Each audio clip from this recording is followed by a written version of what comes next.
Welcome to Lakshmi அம்மா kitchen. இன்னைக்கு நம்ம பார்க்க போகிற ரெசிபி என்னன்னு பார்த்தீங்கன்னா இளநீர் ரசம் தாங்க. இளநீரை வச்சு ஒரு ரசம் பண்ண போகிறேங்க. இது ரொம்பவே சூப்பராக இருக்கும். ரசம் வேணான்றவங்க கூட ரசம் வேணும்னு வாங்கி குடிப்பாங்க, ஊற்றி சாப்பிடுவாங்க. அந்த அளவுக்கு டேஸ்ட்டாக இருக்குங்க இந்த இளநீர் ரசம்.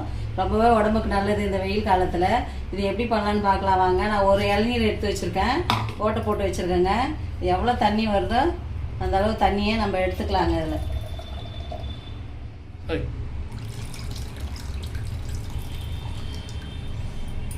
பெரிய இளநியாக எடுத்துருக்கேங்க. எனக்கு இந்த அளவுக்கு இந்த பவுல் நிறைய அந்த இளநீர் தண்ணி கிடச்சிதுங்க. இந்த ரசம் பண்ணால் என்ன தேவைன்றதை பார்க்கலாம் வாங்க. இதை ரெண்டாக வெட்டி இதில் இருக்கிற வழுக்கையும் நம்ம ரசத்துக்கு யூஸ் பண்ண போகிறோங்க. இதை வெட்டி எடுத்துகிட்டு வந்து காமிக்கிறேங்க. இளநீர் வெட்டி எடுத்துகிட்டு வந்தாச்சுங்க. இந்த ஒரு பக்கத்து வழுக்கையை எடுத்து ரசத்துக்காக யூஸ் பண்ண போகிறோங்க. இந்த ஒரு பக்கத்து வழுக்கையை ஸ்பூன் போட்டு நம்ம எடுத்துடலாங்க.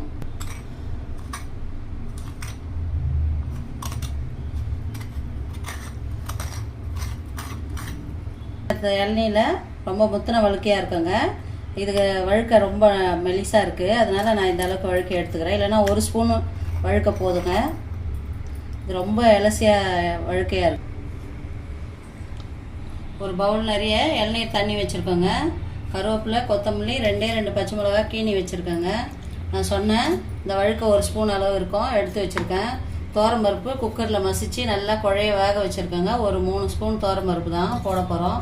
2 தக்காளி, பெரிய தக்காளியாக இருந்தால் 1 போடலாம். மீடியம் சைஸ் தக்காளி 2 எடுத்துருக்கேங்க. நான் தேவையான கல் உப்பு, ஒரே ஒரு ஸ்பூன் சீரகம், 1/2 ஸ்பூன் மிளகு, தாளிக்க கடுகு, உளுத்தம்பருப்பு, எண்ணெய் 1 ஸ்பூன், நெய் 1 ஸ்பூன் தாங்க. எப்படி பண்ணுறதுன்னு பார்க்கலாம் வாங்க. நல்லா அரைச்சி எடுத்துக்கலாங்க. எல்லாம் இந்த அளவுக்கு மைய அரைச்சி ஆச்சு பாருங்கள். இந்த இளநீர் வழுக்க தக்காளியும் மிளகு சீரகம் மட்டும் அரைச்சி வச்சுருக்கேங்க. நான் இந்த அளவு இளநீர் பவுலில் இளநீர் இருக்குது, அதே அளவு தான் தண்ணி மிக்ஸ் பண்ணேங்க. அதனால் இந்த இளநீரை வேறு பவுலுக்கு மாற்றிடலாம். நல்லா குழைய வேக வச்சுருக்கேங்க. தோரம்பருப்பு மிக்சியில் போட்டு அது ஒரு 3 ஸ்பூன் இதில் போட்டுடலாங்க. இது கூட நம்ம தேவையான தண்ணி மிக்ஸ் பண்ணிக்கலாங்க. தேவையான தண்ணி அந்த பவுல் அளவுக்கு மிக்ஸ் பண்ணி எடுத்துடலாங்க. இங்கே பருப்பு தண்ணி வேக வச்ச தண்ணி இருந்தாலும் மிக்ஸ் பண்ணிக்கலாங்க. அவ்வளோதாங்க. இதுக்கப்புறம் நம்ம தாளிக்கிறது எப்படின்னு பார்க்கலாங்க. ஸ்பூன் நான் கோல்டு வினர் எண்ணெய் விட்டுக்கிறேங்க. அதே அளவு 1 ஸ்பூன் நெய் போட்டுருலாங்க. 2 நல்லா காயட்டும். நெய்யும் எண்ணெயும் காஞ்சிச்சுங்க. கடுகு உளுத்தம்பருப்பு கொஞ்சமாக போட்டுடலாம். இது பொரிச்சிச்சுங்க. கீனி வச்சுருக்க 2 பச்சை மிளகாயும் கருவேப்பிலையும் இதில் போட்டுடலாம்.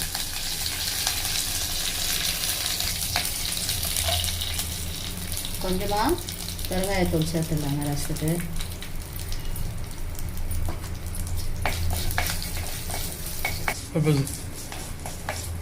அரைச்சி வச்சுருக்க இந்த தேங்காய் வழுக்கை இளநீரோட வழுக்கையும் 2 தக்காளி, மிளகு சீரகம் இதில் போட்டுடலாங்க.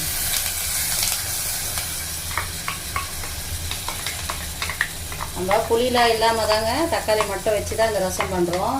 ரொம்பவே நல்லா இருக்குங்க. இது சாதத்தா கூட சாப்பிடும்போது அந்த புளிப்பு, பருப்பு தண்ணி, இந்த இளநீரோட இனிப்பு எல்லாம் சேர்ந்து அவ்வளோ டேஸ்ட்டாக இருக்குங்க. குழந்தைங்களாம் ரொம்ப விரும்பி சாப்பிடுவாங்க. இந்த அளவுக்கு நம்ம நல்லா அதை வதக்கிக்கணுங்க. ஒரு கொதி வர அளவுக்கு தக்காளியும் இந்த வழுக்க மிளகு சீரகம்லாம் பாருங்கள். இந்த அளவுக்கு நம்ம நல்லா வதக்கணுங்க. கொதிக்கிற அளவுக்கு இதே தேவையான அளவு உப்பு போட்டுலாங்க. அவ்வளோதாங்க. நம்ம 3 ஸ்பூன் போட்டு இளநீர் எந்த கப்பில் எடுத்து வச்சுருந்தோனோ அதே அளவுங்க 3 ஸ்பூன் தோரம்பருப்பு நல்லா கரைச்சி தண்ணி மிக்ஸ் பண்ணி இதில் சேர்த்துடலாங்க. அவ்வளோதாங்க. இது கொதித்த உடனே நம்ம இளநீர் மிக்ஸ் பண்ணி இறக்கிட வேண்டியதுதாங்க. இந்த ரசம் ரொம்பவே சூப்பராக இருக்குங்க. வயிற்றில் புண்ணு, வாயில் புண்ணுலாம் இருந்தால் இது ஆற்றக்கூடிய ஒரு ரசங்க. உடம்புக்கு ரொம்ப நல்லதுங்க. அந்த வெயிலில் நம்ம பருப்பு தண்ணி ஊற்றி கொதிச்சிச்சு பாருங்கள். ஒரு கொதி வந்தால் இந்த அளவுக்கு கொதிச்சா போதுங்க. உடனே நம்ம அதில் இந்த இளநீர் தண்ணியை ஊற்றி மிக்ஸ் பண்ணிடலாங்க. அடுப்பு சிம்மில் வச்சிடலாம்.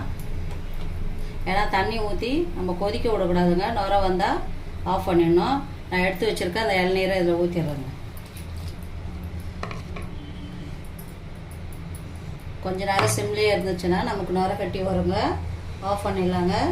அவ்வளோதாங்க. இளநீர் ரசம் ரெடிங்க.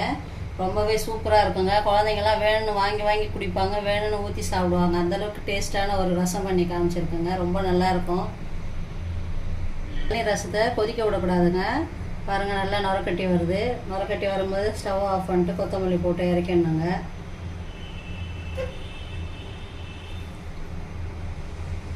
இது மண்பானன்றதுனால டக்குன்னு கொதிச்சிடுங்க. அதனால் நான் போட்டு ஸ்டவ் ஆஃப் பண்ணிடுறேங்க. கொத்தமல்லி தூவி சூப்பரான இளநீர் ரசம் ரெடிங்க.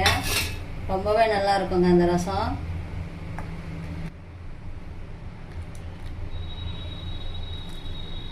சூப்பரான இளநீர் ரசம் ரெடிங்க. ரொம்பவே டேஸ்ட்டாக இருக்குங்க. அந்த ஸ்வீட்னோட இளநீர் தண்ணி ரொம்ப ஸ்வீட்டாக இருக்கிற இளநியாக பார்த்து பண்ணுங்கள். அந்த ஸ்வீட்டும் அந்த காரமும் சேர்ந்து ரசம் ரொம்ப சூப்பராக இருக்குங்க. சாப்பிட குழந்தைங்க விரும்பி சாப்பிடுவாங்க. ட்ரை பண்ணி பாருங்கள். சூப்பரான ஒரு ரசம் வச்சு காமிச்சிருக்கேன். நீங்களும் ட்ரை பண்ணி பாருங்கள். இந்த வீடியோ பிடிச்சிருந்தா லைக் பண்ணுங்கள், ஷேர் பண்ணுங்கள், கமெண்ட் பண்ணுங்கள். லட்சுமி அம்மா கிச்சனுக்கு மறக்காமல் சப்போர்ட் பண்ணுங்கள், சப்ஸ்கிரைப் பண்ணுங்கள். தேங்க்யூங்க.